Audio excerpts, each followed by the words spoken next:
I needed to make it break even before I started doing it. I wasn't going to do it and just, go in the hole. So I figured out a way to recoup my cost at that time. This is The Entrepreneur Way with Neil Ball. Unlocking the secrets of successful entrepreneurs 7 days a week. Subscribe to our podcast and follow us on Twitter at Neil D. Ball. Napoleon Hill said the power of the mastermind is the driving force. To discover how you can unlock the potential in your business using the power of a mastermind, go to mastermindunlimited.com. And now, here is your host, Neil Ball. Hello everybody, it's Neil Ball here. Thank you so much for joining me today on The Entrepreneur Way. The Entrepreneur Way is about the entrepreneur's journey, the vision, the mindset, the commitment, the sacrifice, failures and successes. I'm so excited to bring you our special guest today, Bree Noble. But before I introduce you to her, I'll just give you something to think about. Paul Samuelson said, "Good questions outrank easy answers." The Entrepreneur Way asks the questions so we all get the insight, inspiration and ideas to apply in our businesses. Bree, welcome to the show. Are you ready to share your version of the Entrepreneur Way with us? I am ready. Fantastic. Bree Noble is an entrepreneur, musician and speaker. She founded Women of Substance radio and podcast to promote quality female artists in all genres. The podcast is a 5-day-per-week show that promotes independent female artists. It hit number 1 in New and Noteworthy in all 3 of its categories and number 4 audio podcast on all of iTunes. She draws on her extensive experience running her own music business, both as a solo musician and as an industry professional, to train and mentor other female musicians through her Female Musician Academy. On her weekly podcast, Female Entrepreneur Musician, she conducts interviews with successful indie female artists and industry pros that are both inspirational and informational. Bree, can you provide us with some more insight into your business and personal life to allow us to get to know more about what you do and who you are? Sure. So what I don't put in my bio, I suppose, is the stuff that's personal, which is I'm married. I have 2 kids, 2 daughters. One is 12, all right on the cusp of being a teenager, and one is 7. And when I started my business, my kids were little. So I grew my business very much kind of from being a hobby and just doing it on the side, slowly grew. And when I saw that it was really catching on, then it was a great time once my second daughter hit preschool and then kindergarten to really take it to the next level. And I was so glad that I had already built that foundation that I could then just launch into the business, and I didn't have to think, okay, now my kids are off to school. What am I going to do with myself? You know, I already had this kind of launching pad. Okay, great. And what is it you enjoy most about what you do? I'd say what I enjoy most is working with the artists. Especially in the Female Musician Academy now, I have the chance to work with them on a daily basis, answering questions in the Facebook group. And then when I'm doing classes, working with them one-on-one and in person, because we do Google Hangout kind of small groups in class. And it's really awesome to be able to get to know them, to, hear all about their music related frustrations in their business and really feel like I can help them because I've been in their shoes. And do you specialize in a particular type of music, or is it broad? Is it a broad type? Or It's pretty broad. I obviously specialize with female musicians just because I love working with female musicians. I started out wanting to help female musicians get more of a platform online to be promoted because I felt like they weren't being heard on the radio like they should. And there's so many fantastic artists. And then I just really enjoyed working with females, and I wanted to stick with that niche. And so it's not any particular kind of music, but I notice I tend to attract a certain kind of people based upon who I am. And a lot of those people are performing, more of the kind of positive pop, inspirational. Some of them are Christian contemporary because that's, one of the areas that I worked in as an artist. But I don't seem to attract like, grunge and metal and rap. Those are not really my thing. Although I like some of that kind of music, but I tend to attract more of the folk, positive pop, straight up pop rock kind of music. Mm-hmm. And can you just tell us a bit more about the type of music that you used to be involved in? Sure. So I was a singer-songwriter, and so I wrote a lot of my own music based upon my own experiences, as we often do. And, growing up in the church and, having a faith myself, I did have a lot of songs that were related to my faith. And so I ended up performing at a lot of churches. But not all of my songs were specifically faith-based, but I'm very big on positive music. I think music has the ability to encourage us, to change us, to make us see things that we don't see in our own experience. Mm-hmm. And, I want to be the encouraging side of that and not the negative side. Obviously, I still bring up struggles that we all face in my music because I think that, music can kind of take you to that place very, in a safe way, take you to that place where you remember those struggles, and you can kind of feel those struggles, but then it can bring you back to a place of positivity. And so that was always kind of my focus with my music, is to encourage and to, be really, really vulnerable with my lyrics and with my stories too, that I talked about before I would perform. I was always very, very candid about what my songs were about. And I found that really was encouraging and helpful to the audience, whether they'd gone through exactly what I'd gone through or not, because obviously most of them had their own struggles. But just the idea that someone had been through those struggles and had fought through them, and they could kind of see my journey through my music, that was really, really encouraging, and it touched them and it brought them closer to me, and it helped me really, get some fans magnetically. Mm-hmm. And what is it that drives you, Bree? What drives me, I think, is, first of all, my love of music and my feeling that it is a really powerful medium, and just wanting to help female artists, because I was out there, for so many years trying to figure out how to have my place in this industry. And it took me a long time to figure that out. And what I finally figured out was I couldn't wait around for anybody else to hand me, a ticket to having a career. I had to go out and make my career from the ground up. And so what drives me is I want to teach them that they don't need to wait around for, some person to swoop in on a white horse and say, okay, now here you have a music career. I'm handing it to you. Everybody that I've talked to that does have a record deal, they're like, as soon as I got my record deal, that's when the work began. It's not like all of a sudden, here you go. Now you have a quote career in music and just, go out and do it. I want to teach them that you have the reins in your hands and you need to build this thing from the ground up. And whether you want a record label to notice you or not, you still need to build something, because nowadays they don't have money for artist development. You need to get noticed. Mm-hmm. You need to have them follow you and like, oh, I should really pay attention to this artist. They are bringing in all kinds of fans to their shows, and they have this big of a mailing list, and they have this kind of an online presence. And that's what's going to attract the record labels and the managers and the booking agents and the people that you need to take your career to the second level. So I get the idea that there's a bit of self-marketing in there from what you're saying. Is it? Absolutely, absolutely. That is one thing that drives me, is to teach them to do the self-marketing. And a lot of musicians are uncomfortable with that. It's funny, we'll get out on stage and we'll bare our entire soul through our music, but then we don't want to talk about why people should come to our shows and buy our music.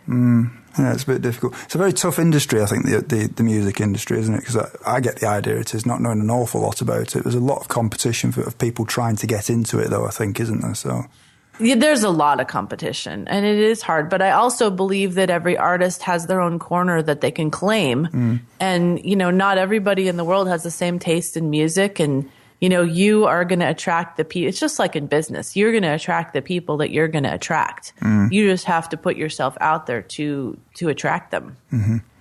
And Bree, when you're not working on your business, how do you relax? What is it you get up to? Oh my goodness. I was thinking about this because I get this question all the time, and it's, I don't always relax, which isn't good. But, obviously I love spending time with my husband, my kids, just a few so lately I've gotten into Mozart in the Jungle, which I've been obsessed with. I've binged on the entire first season over the last week. But, shows that really get under my skin. That is what I love to do in the evening when I'm just too tired to work. I also perform, in different places in town and lead worship with my church. And, so that's a great outlet for me when I'm not helping other musicians. I'm still kind of keeping in the game. I do a few demos for other artists or for other songwriters. And that's kind of a different outlet too. It's a little bit relaxing and freeing to just sing sometimes. And do you have any entrepreneurial role models?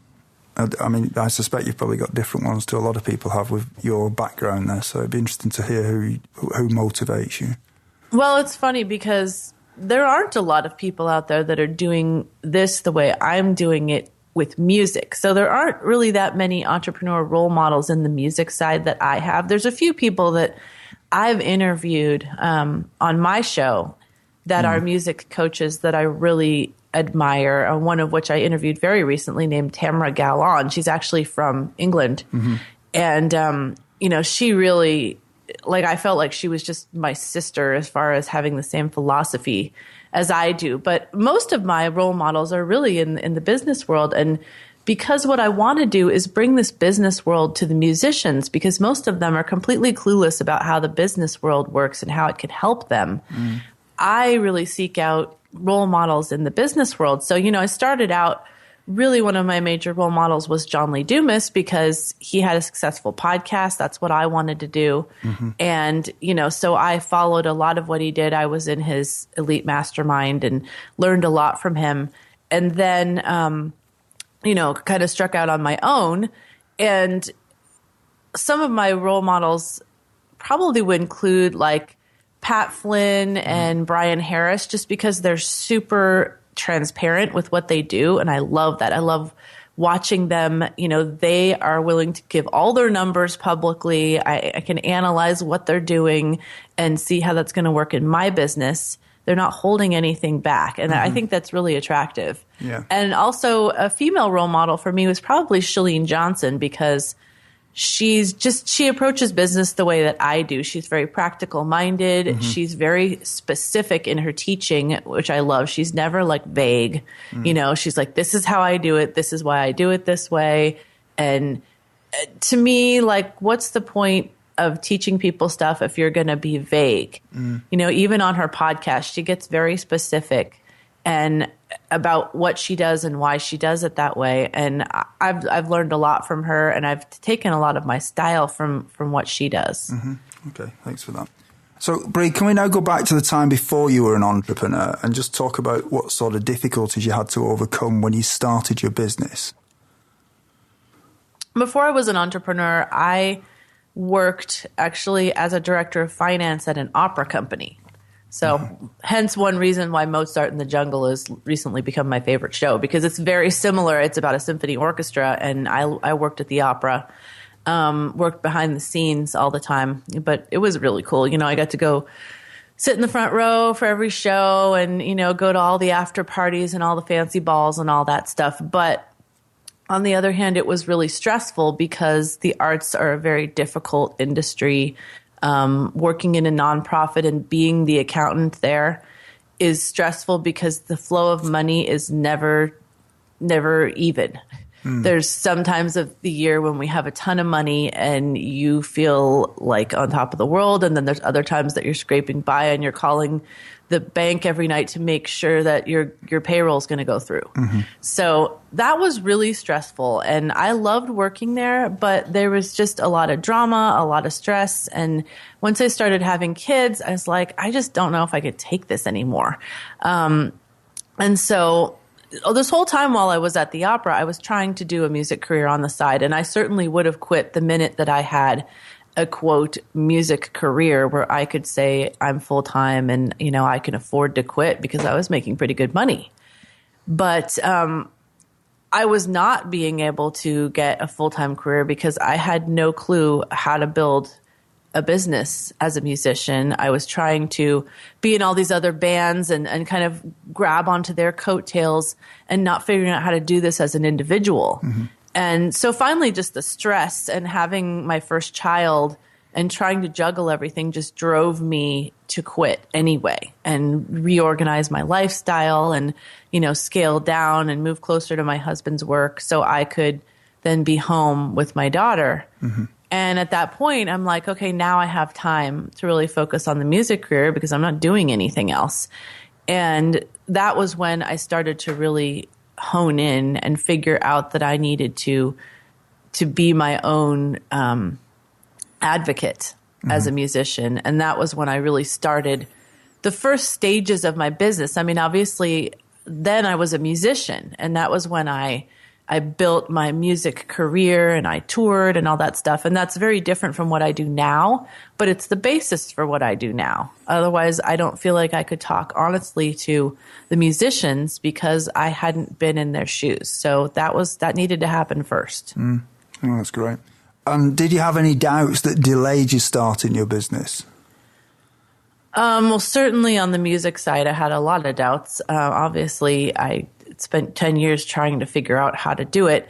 But, and also having little kids, you know, I'm like, could I really tour when I have little kids, you know, but I figured it out. I brought my mom with me on tour and she watched them. And, but for the business side, like with the Women of Substance, the only doubt that I had in the beginning was I needed to make it break even before I started doing it. I wasn't going to do it and just, you know, go in the hole. So I figured out a way to recoup my cost at that time to start building it.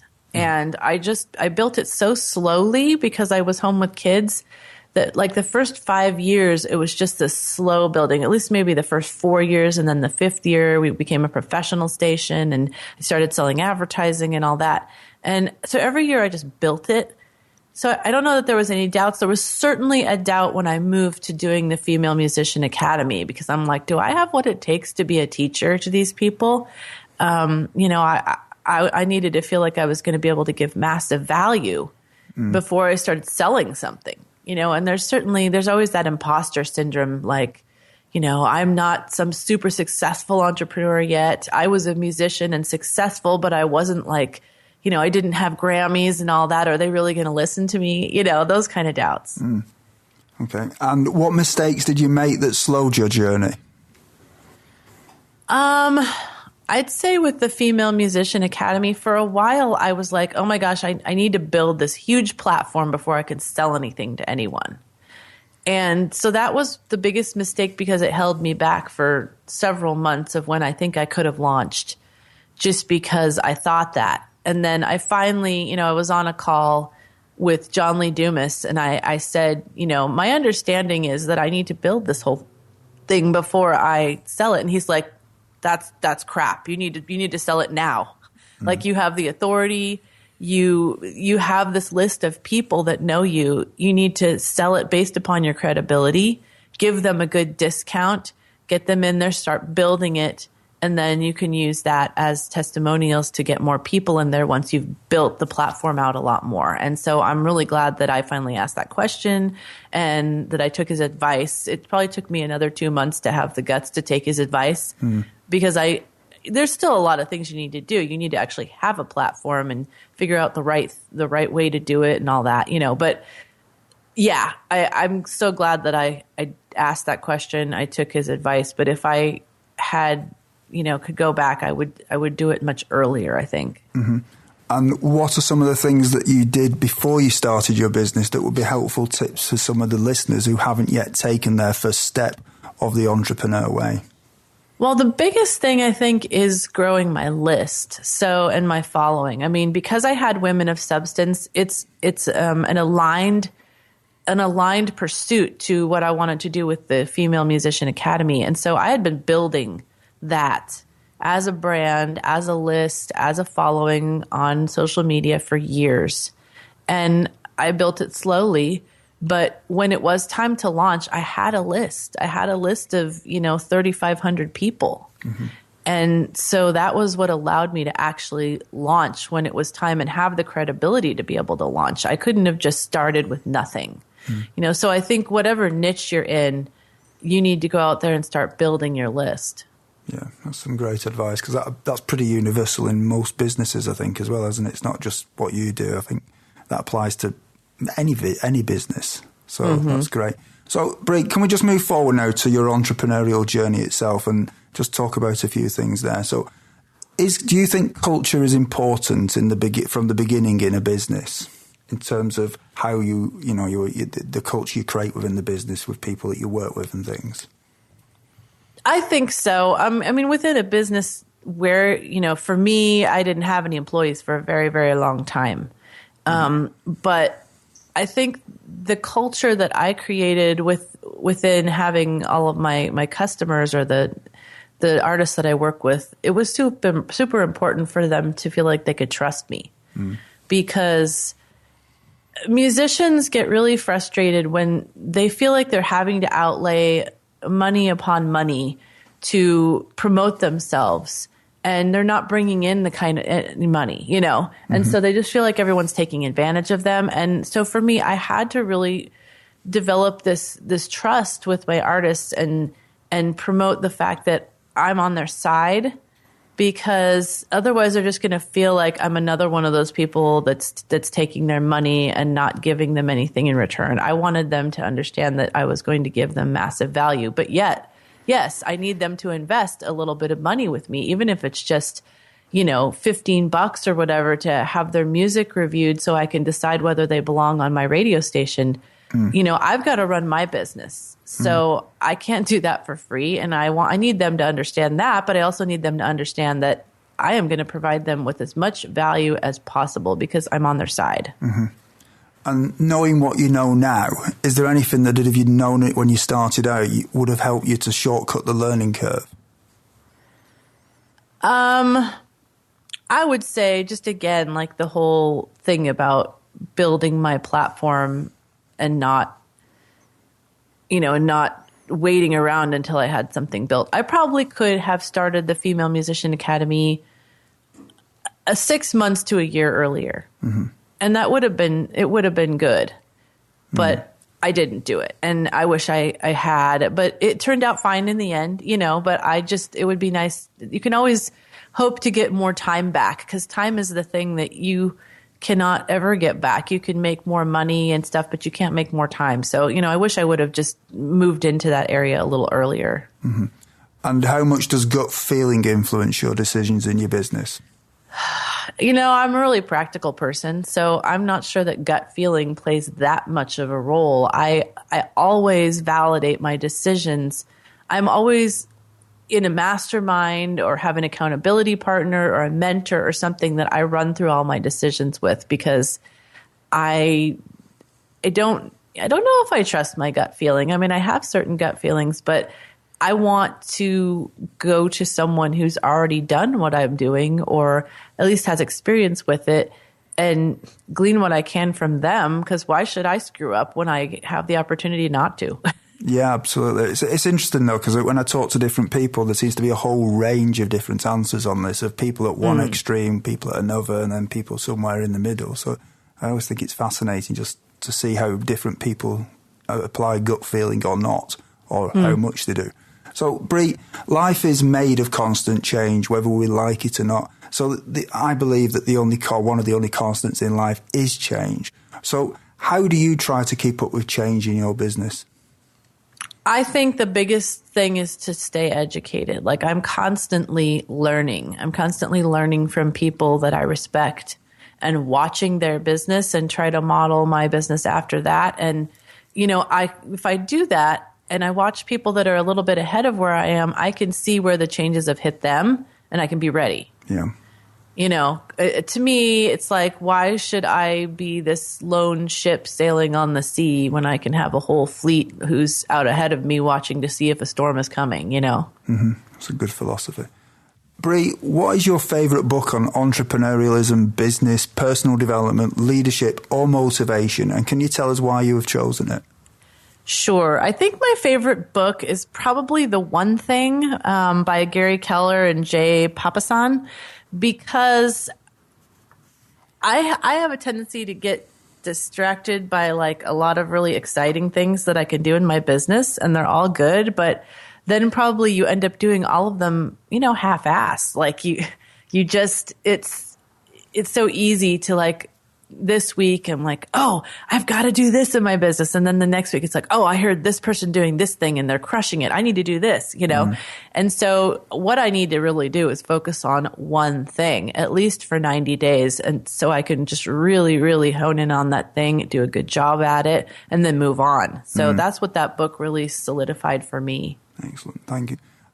Everyone, when you have a busy life, listening to an audiobook is a great way to expand your knowledge in the time when you may be doing other things, such as driving your car or when you're at the gym. We have a special offer for you of a free audiobook of your choosing. To choose your free audiobook, go to freeaudiobookoffer.com. As long as you haven't already signed up, you will qualify. Bree, what we're going to do now is we're going to fast forward into the future a little bit. Initially, we'll just start around about now and a bit further forward. So what is the one thing that you'd do with your business if you knew you could not fail? I think that I would, number one, just try to serve as many people as possible. And I think one thing I would do is I would just really, really scale up my Facebook ads, because they're really been very successful for me in getting new leads into my business, getting to know new people, getting new people to know me, and getting them into my world. But, sometimes there's that fear of like, okay, I'm going to put all this money into these Facebook ads, and then is it going to translate into new customers? And I invest every month in Facebook ads, but I have a budget and I don't go over it because it's so easy to go over it. It's like, oh, this one's working. But then what if you don't see it on the other end? Then you're up a creek, So if I knew I wasn't going to fail, I would double or triple my Facebook ad spend, I think, because it's been a great platform for getting to know new people and getting them into my business. Do you track your Facebook ads in terms of how much it's costing you to acquire a customer and what your conversions rates are through it? Oh, definitely. Yeah. I was just actually doing those numbers last night. And, there's certain ones where I'm getting people to submit their music to me, and that gets them into my world. And those actually, I break even or even make a little money on that, but obviously I have a little work to do on the other end. Yeah. But then there's, other ones where I'm just driving people to my podcast and getting them to consume some really good content that I provided. And, then I know how much it's costing me for each one of my clicks there and each one of my leads. And so that's how I can know,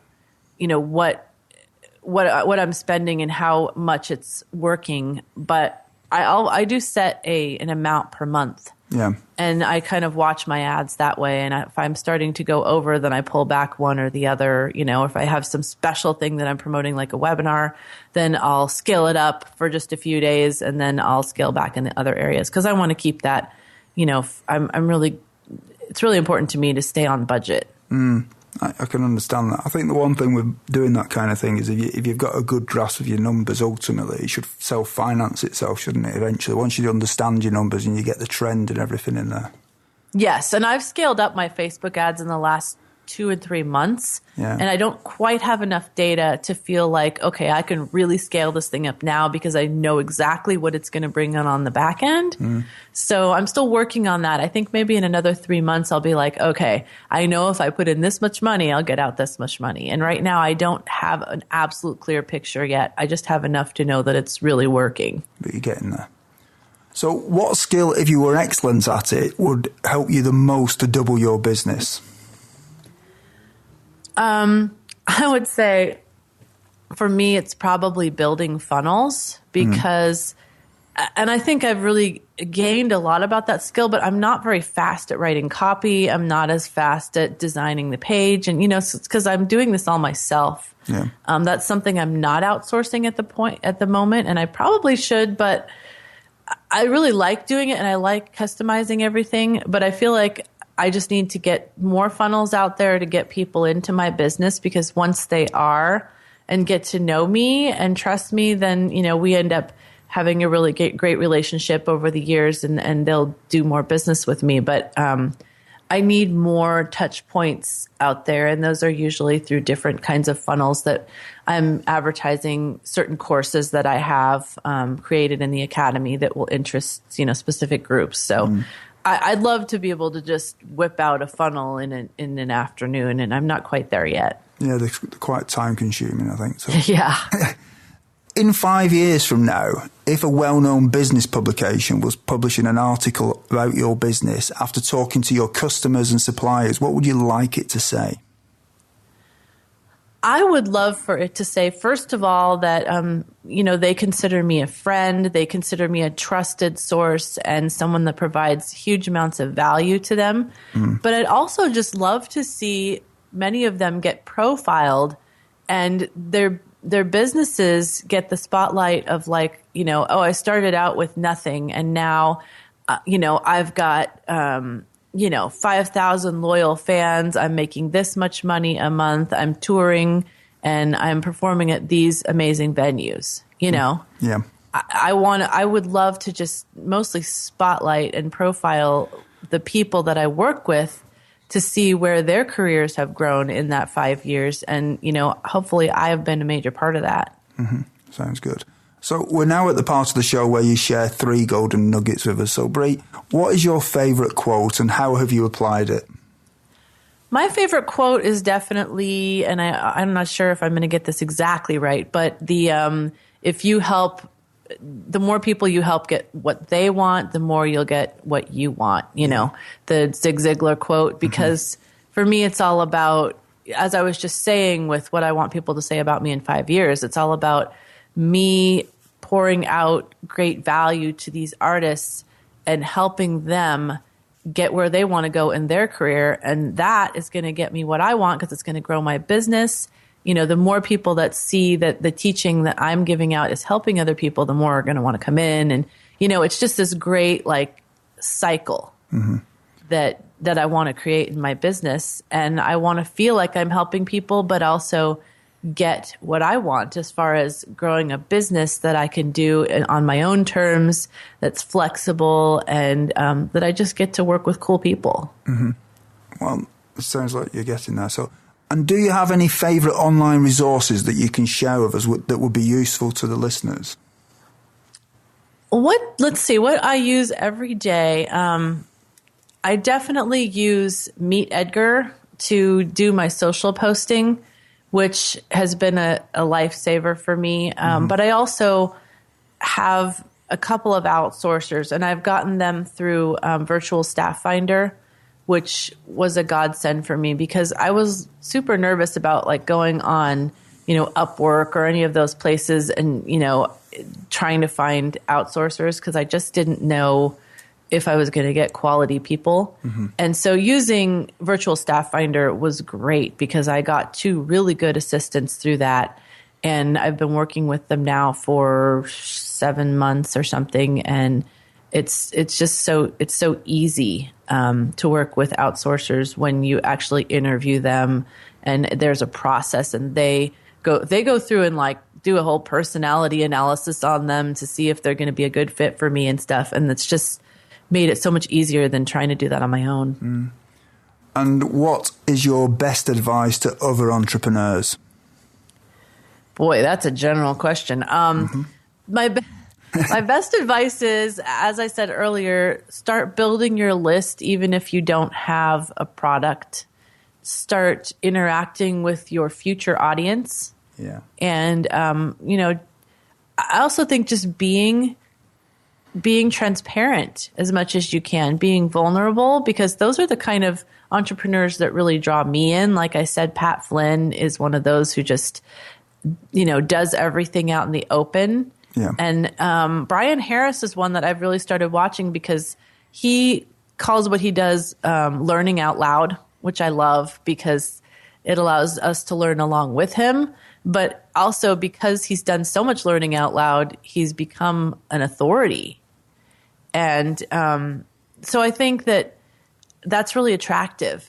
So don't feel like you have to make it look like you have everything under control. You have everything all figured out. You obviously want to have an authority about what you do, but it's okay to say like, I just discovered this new thing and I'm going to try to figure it out and I'm going to let you guys see what happens, do some experimenting. I think I'm going to do that with Periscope at some point. Yeah, I know. I've kind of been the same way with Periscope. I don't love like video on my phone very much, but I know that it's something that's going to be helpful for musicians, so I definitely need to get into Periscope. And the other one I've been looking at recently is it Blag, I think it's called, which is... Blab, sorry, that's the one. Yeah. Yes. Yeah, yes. That's another one too. I've already signed up with Blab. I just haven't done a Blab yet. No, never have I. Everyone, if you didn't manage to get a note of Bree's favourite resource or her favourite book, you can find the links on Bree's show notes page. Just go to The Entrepreneur Way and search for Bree or search for Bree Noble in the search box. Bree, is there anything else that you would like to add about your business? I would say, first of all, if you love good music by female artists, you definitely need to check out Women of Substance radio and podcasts. You can search in your app store for Women of Substance, and we have an app for the radio station where you can listen to not just independent artists, but all kinds of female artists, ones you'd hear on the radio and then ones that you are going to discover. So you can check that out, or you can check out our podcast. It's a 5-day-a-week podcast for Women of Substance, and it's a really good place to discover new music and new artists that you will never hear on the radio, unfortunately. And then if you're a musician, connect with me. Come hang out, listen to the Female Entrepreneur Musician podcast, and learn from all of my guests and from some of the solo episodes I do about experiences I've had in my career. And I think that will be a great resource for you to get started and give you some ideas on how to move your career forward. Okay. Bree, it's been an absolute honour chatting with you and having you on the show. You've really provided us with some great perspective and insight into the entrepreneur way. And you've certainly inspired me and given me a lot to think about. And hopefully the listeners will feel the same about that. So thank you very much for coming on here. You're welcome. It's been fun. Good. Thank you. Thank you for listening to The Entrepreneur Way. Subscribe to our podcast and follow us on Twitter @Neil D. Ball.